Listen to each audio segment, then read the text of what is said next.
போன வருஷம் January month வந்து நகைச்சீட்டு வந்து போட்டிருந்தாங்க. ரூ. 2000 கட்டுவாங்களா, அதில தான் வந்து போட்டேன். ரூ. 7500 இருக்க பார்த்து வந்து நான் கட்ட ஆரம்பித்தேன். ஆனால் இப்போ வந்து 10,000க்கு மேலே போயிடுச்சு நகை ரேட்டு. நம்மளால் வந்து ஃபுல்லாக வாங்க முடியுமான்னு தெரியல. இந்த மாதிரி மந்த் சேவிங்ஸில் வந்து போட்டால் வாங்கலான்ட்டு தான் வந்து போட்டேன்.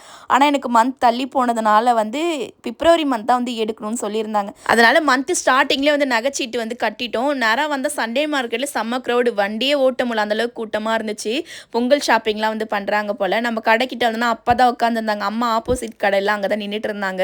அந்த அக்கா என் சப்ஸ்கிரைபர் சொல்லிட்டு அம்மா சொல்லிட்டு இருந்தாங்களா, கேக்லாம் வாங்குவாங்களாம், கைவினை பொருட்கள், அப்புறம் வந்து ஓவிய கண்காட்சி இதெல்லாம் வந்து போட்டிருந்தாங்க. இந்த ஒரு நாள் மட்டும் ஓவிய கண்காட்சி வந்து போடுவாங்க. ஆனால் என்னன்னா இது அவுட் சைடில் போட்டிருக்காங்க இல்லையா, மழை பெஞ்சதுனால ஒரு சில டிராயிங்லாம் வந்து நலைய ஆரம்பிச்சிருச்சு. அதுதான் ஒரு கஷ்டமாயிடுச்சு. எல்லாமே ரியலாக வந்து கொண்டு வந்தாங்க, பார்க்க எல்லாமே அழகாக இருந்துச்சு. நான் ஒரு டிராயிங் மட்டும் வாங்கியிருந்தேன், அது வந்து நான் நெக்ஸ்ட் வீடியோவில் வந்து ஷேர் பண்ணுறேன். அவதார் பொம்மை இருக்கு இல்லையா, அதெல்லாம் வந்து செட்டிங்ஸில் வந்து பண்ணியிருக்காங்க. அது ஒன்று ஒன்று ஒரு ஒரு பொருளில் வந்து பண்ணியிருக்காங்க, பார்க்க அழகாக இருந்துச்சு. டிராயிங் பண்ணாங்க, நம்மளை வரைஞ்சி கொடுக்கறது அதெல்லாம் வந்து செஞ்சது. இன்னும் நிறைய இருக்குது, நான் அதிகமாக பார்க்கல. மழை வர மாதிரி இருந்தனால பாப்பாவுக்கு பால் மட்டும் வாங்கி கொடுத்துட்டு ஸ்பைசஸ்லாம் வாங்கிட்டு வீட்டுக்கு வந்துட்டோம்.